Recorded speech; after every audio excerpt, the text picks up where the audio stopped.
Hello, I'm Sterling Burnett, Senior Fellow and Managing Editor of Environment Climate News with the Heartland Institute.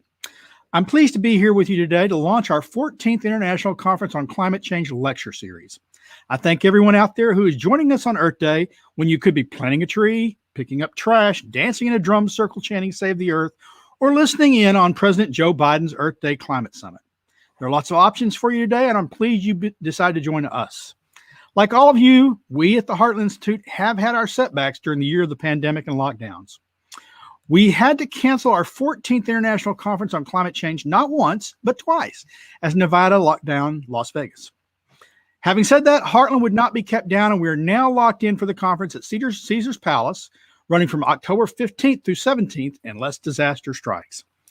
Our previous conferences have brought together the best and brightest minds from around the world, working on the science, economics, and policy issues surrounding climate change. This one will be no different, and anyone who wants to understand the current state of climate science and policy should attend. Joe Biden has filled his agencies with cabinet departments with climate alarmists. Whether they are true believers or simply socialist opportunists using the climate issue to further their own influence and power, I leave that to you to decide. What is clear, though, is that Biden and his team's efforts to fight climate change demand ever greater government control of the economy, a great reset, if you will, which leads to the theme of our conference, the Great Reset, Climate Realism versus Climate Socialism. Because the conference has been delayed, we wanted to give our supporters, possible attendees, and interested parties a preview of coming attractions. Thus today, not coincidentally on Earth Day, we are launching a lecture series at which we will periodically host experts committed to speaking at ICCC-14, giving you a preview of what they will discuss. For our first speaker, we are pleased to have Dr. Kevin Dayaratna, the Principal Statistician, Data Scientist, and Research Fellow in the Heritage Foundation Center for Data Analysis. If you want to know more about Kevin Dayaratna and his background, please check out his bio on either the ICCC-14 website or Heritage Foundation's website. Dayaratna is an applied statistician with a capacity and has research and published papers applying high-powered statistical models to various public policy issues, including in recent years, federal calculations of, quote, the social cost of carbon dioxide. What does that mean, you ask?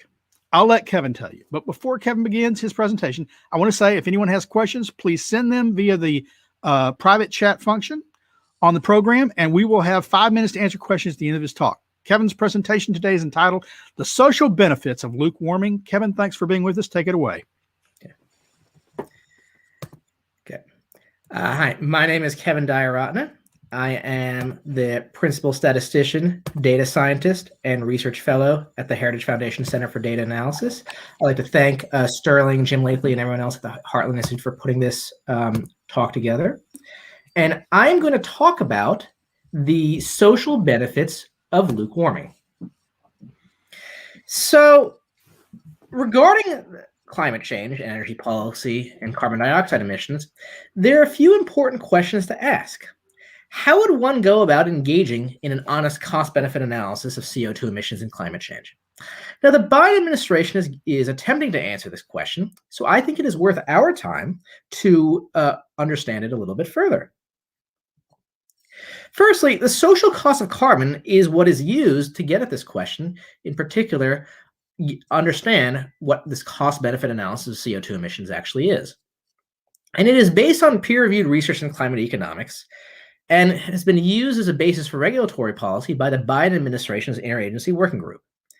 It is defined as the economic damages per metric ton of carbon dioxide emissions, summed across a particular time horizon. Now, in terms of a brief history of the SEC, it was proposed years ago as a basis for regulatory policy by the Obama administration's interagency working group. President Trump initially rescinded its use, disbanding the IWG, then subsequently brought it back in some capacity. The Biden administration, however, is bringing back the Obama administration's use of the SEC, and recently they issued preliminary estimates of the SEC based on what the Obama administration had left, updating the numbers for inflation. And they have said that they are working on updating these numbers even further. So how does one actually estimate the social cost of carbon, also known as the SCC? The general question becomes, what is the long-term economic impact of carbon dioxide emissions summed across a particular time horizon. And there are three main statistical models or integrated assessment models used for getting at this question: the DICE model, the FUN model, and the PAGE model. Each of these models involves a series of equations modeling economic growth and climate response, and they are computed by what us statisticians refer to as Monte Carlo analysis. The idea is that various components of the models are random, so they are repeatedly estimated, and as a result of this repeated estimation, distributions of the SCC can be generated, and as a result, summary statistics such as means and standard deviations can be reported. So at their core, these models, to determine, like I said, the economic impact or the damages associated with carbon dioxide emissions are based on a damage function.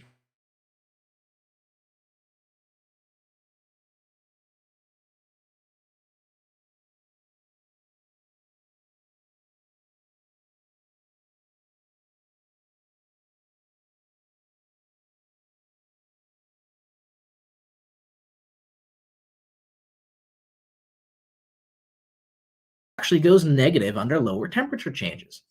And that signifies that the damages can be negative, or in other words, the benefits of CO2 emissions may actually outweigh the costs under certain assumptions, according to the model. Now, I want you to keep this in mind, and we're going to come back to this a little bit later. But as with any statistical model, these models, FUN model, DICE model, and PAGE model, are grounded by assumptions.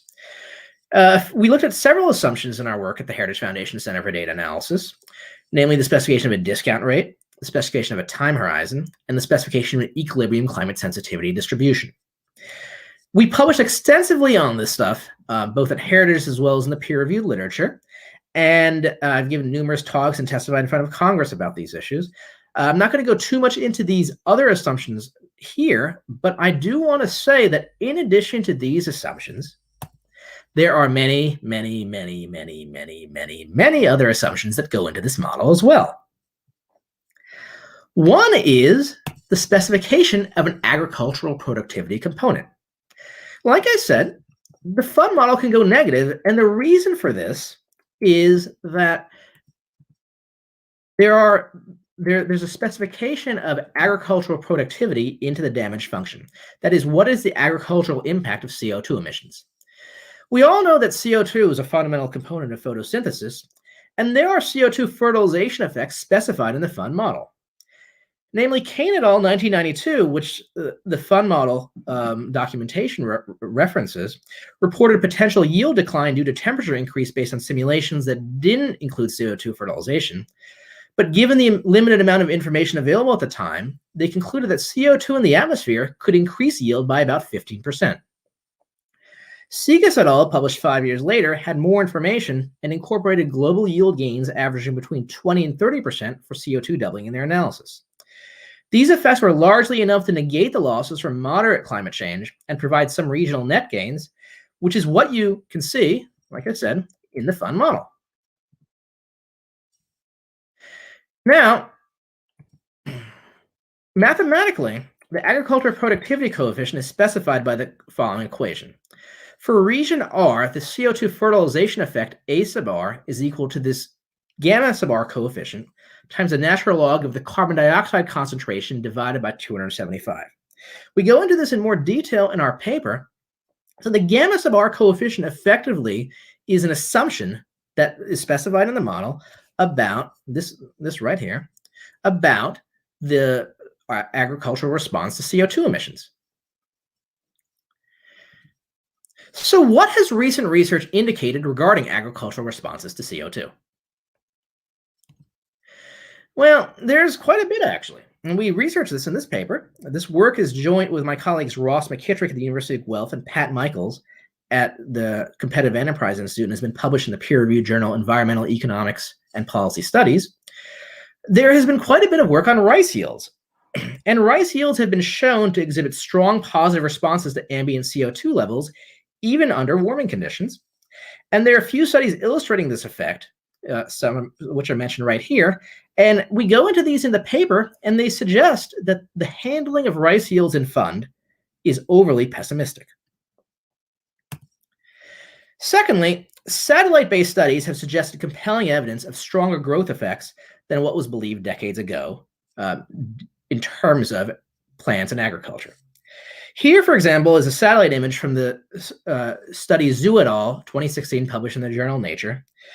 The shaded areas are trends in observed average leaf area index. And as you can see, the greenish areas, greenish, blue, and pinkish areas signify increases in these trends, and the yellowish, orangish, and reddish areas signify decreases. And as you can see, the planet is greening. And the ratio of land areas that have become greener instead of browner has been significantly greater than 1, and the increase in atmospheric CO2 was just under 15% over the interval, but was found to be responsible for over 70% of the observed greening. So this really tells you about the potential benefits that could go into the fund model.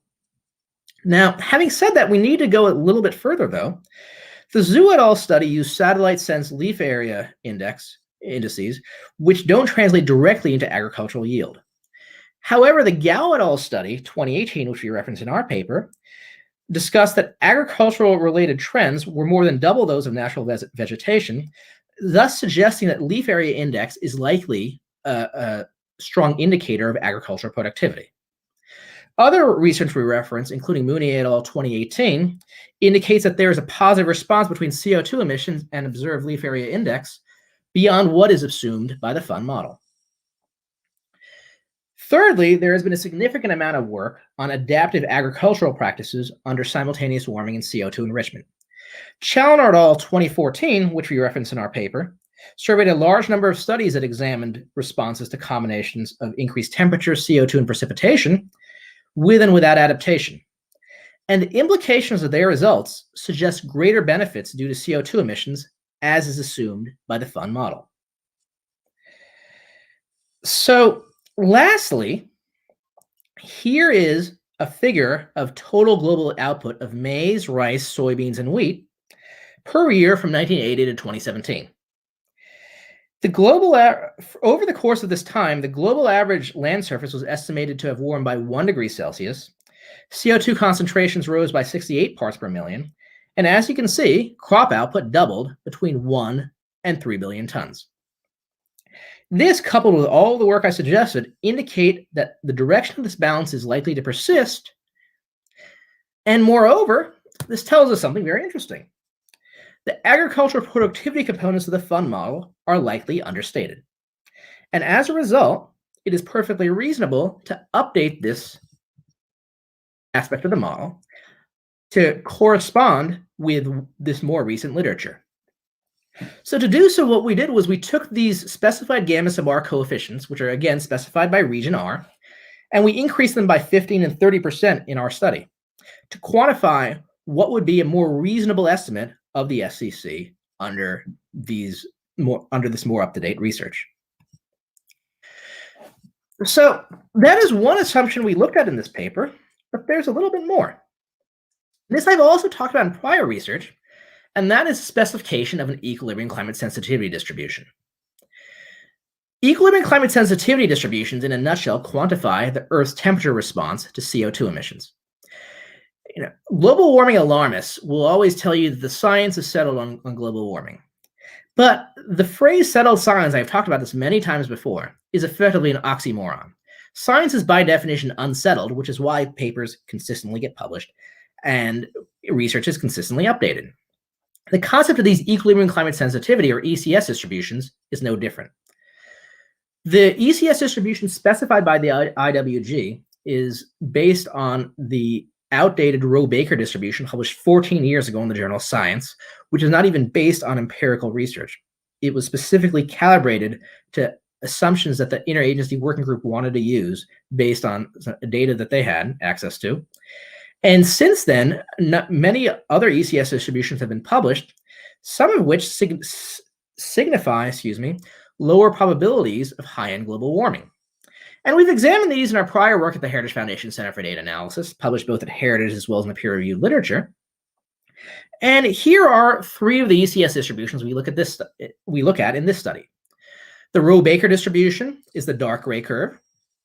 The Chrissy and McKnight 2017 ECS distribution, published 10 years later, is this gray curve.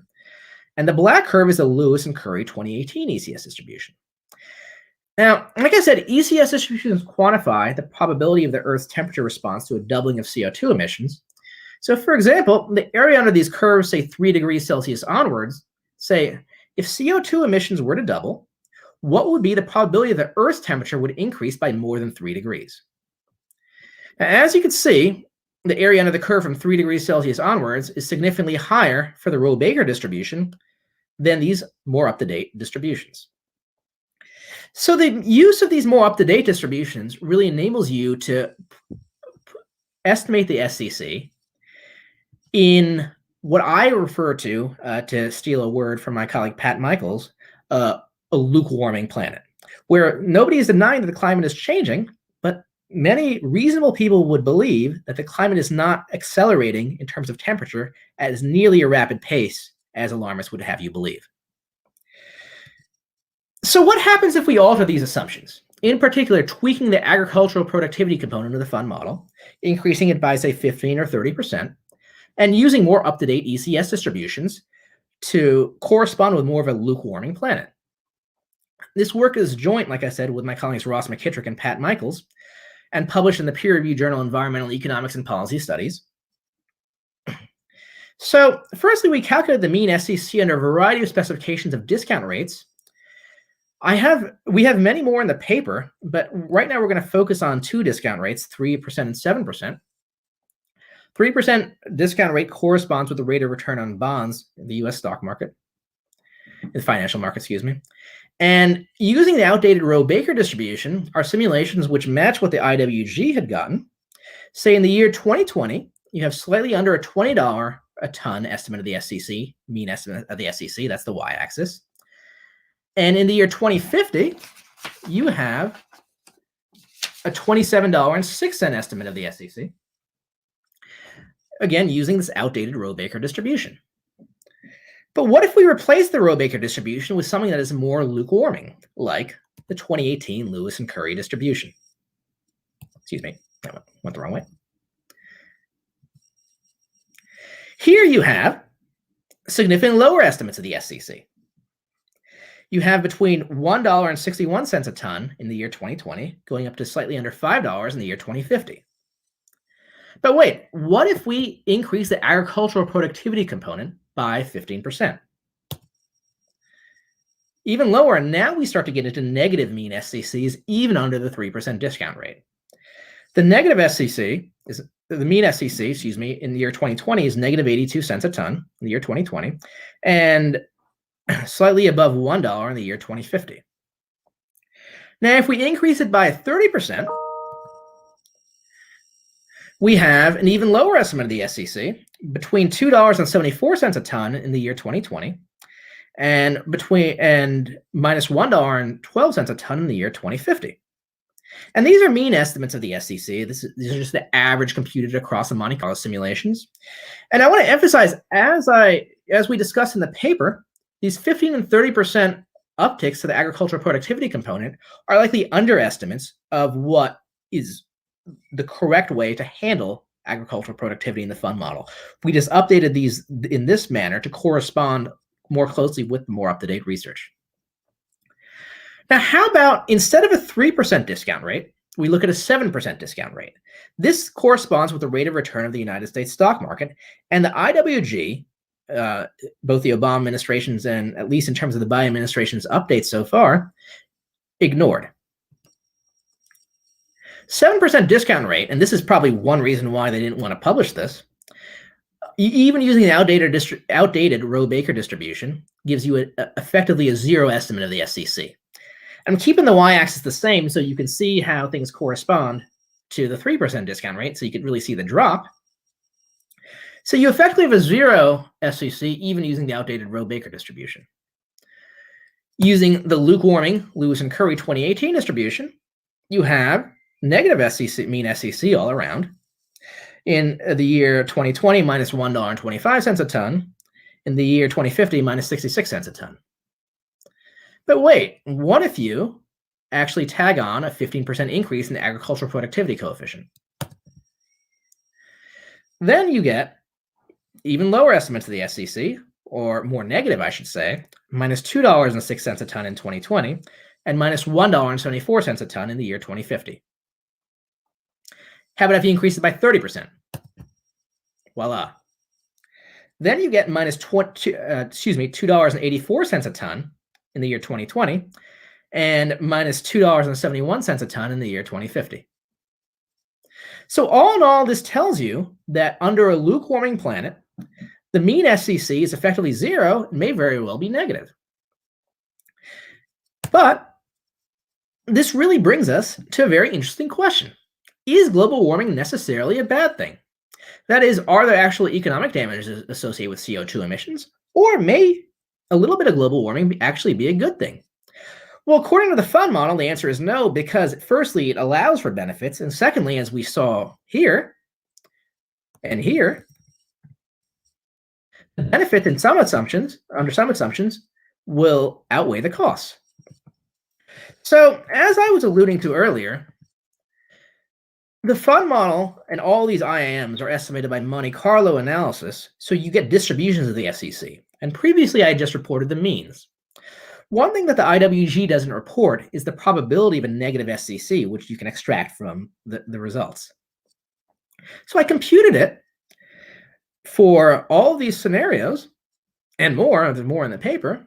But what is the probability of a negative SCC? That is, what is the probability that the benefits of CO2 emissions outweigh the costs, even under the outdated Rowe-Baker distribution? Well, under a 3% discount rate, it's still non-trivial, around a 10% chance. But what about under a lukewarming distribution?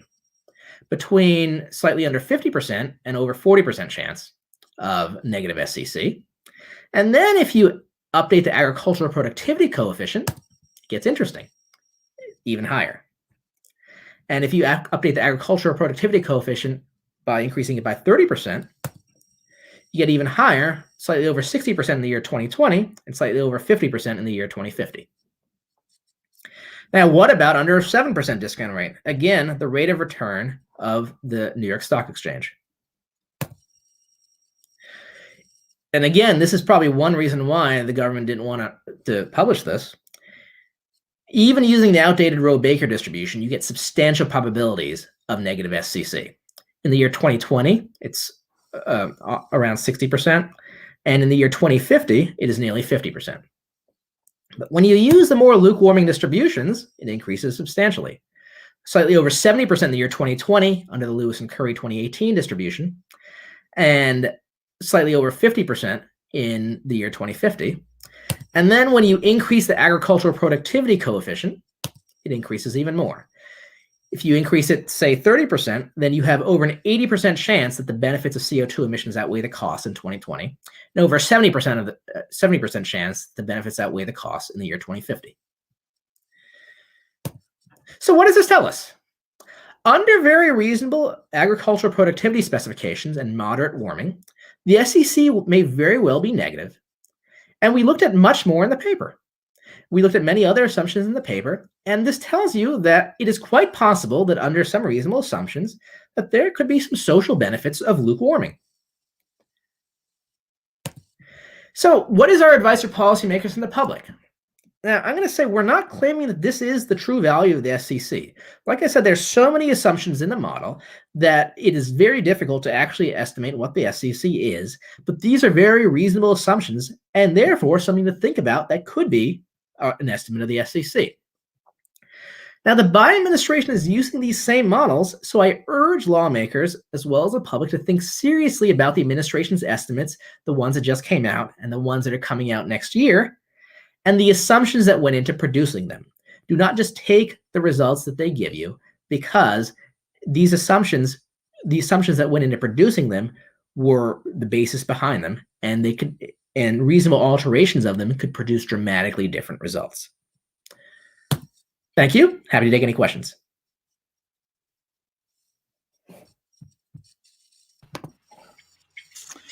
Okay, well, we have one question. Before we get to it, I want to ask a question. It's very similar to the one we've gotten. I've always been curious as to why they talk about a social cost of carbon as opposed to what we would normally do with other policy situations, which is a sort of a social impact of carbon, which would be an honest benefit cost analysis. So in your model, you looked at just the agricultural benefits of a modestly warmer world. But there could be other benefits, reduction in disease, Correct. increase in wilderness lands, improved habitat for endangered species, all sorts of other benefits. Absolutely. And they don't do it. I mean, it's got its thumb on the scale from the outset, right? I mean, it's a social cost of carbon as opposed to a cost benefit analysis of what carbon dioxide does. Yeah. And I mean, I've thought about this before. For example, in certain areas of the country, particularly in the Minnesota area, North Dakota, in the winter, it can get there can be serious health effects associated with the cold weather, such as things like frostbite, for example. And there are some benefits of a little bit of lukewarming in those areas. So the question from outside is similar to mine. It's from a gentleman named Jim Clark. It's, what is the value of doing a cost-benefit analysis of emissions without including the cost-benefit analysis of fossil fuels? That's like looking at the cost-benefit analysis of human manure without looking at the benefits of eating. Yeah, so if I understand the question correctly, we have also looked at questions like that at the Heritage Foundation Center for Data Analysis. We have the Heritage Energy Model, which is a clone of the Department of Energy's National Energy Modeling System, to quantify the economic impact of various energy policies. So one thing that we looked at, my colleague Nick Loris and I believe one paper was co-authored with our former colleague David Kreutzer, was on making domestic shale oil and petroleum more available, as well as natural gas, and looking at the economic impact of that. And that is also a very good question to ask. We looked at that question both from an economic impact as well as a climate impact. And what we noticed is that the economic impact is very significant. There are great positive benefits economic benefits of taking advantage of our vast oil and gas supply. And the climate impact is negligible. Alarmists will tell you that fracking is bad because it's going to have disastrous impacts on the climate. Well, if you actually quantify the climate benefits using the models that we use, which are also used by the federal government, you'll find that there is effectively no meaningful change in the climate whatsoever. Okay, well, yeah, that answers the questions, I think. I don't see any other questions, and I don't have anything for you right now, Kevin. So we'll wrap up. I want to thank Kevin for participating in today's event and everyone in the audience for joining us. Before you go, I want to let you know the event will remain available on Heartland's website for anyone who wants to review it or share it with friends who are unable to attend. In addition, please be on the lookout for a notice of the next presentation of our climate change series. Also, before signing off, I want to take the opportunity to encourage you to attend the 14th International Conference on Climate Change, where Kevin, among others, will be speaking, coming in Las Vegas this October. Go to Heartland's website and to the Heartland Daily News website for the latest on environment and energy and climate news. And finally, I'd like to encourage you to support the Heartland Institute year-round. You can contact anyone here, and they'll put you in contact with David Hoyt, Heartland's brilliant Executive Director of Development, and he'll tell you how you can help us be more successful in our mission. Thanks. Take care. Bye.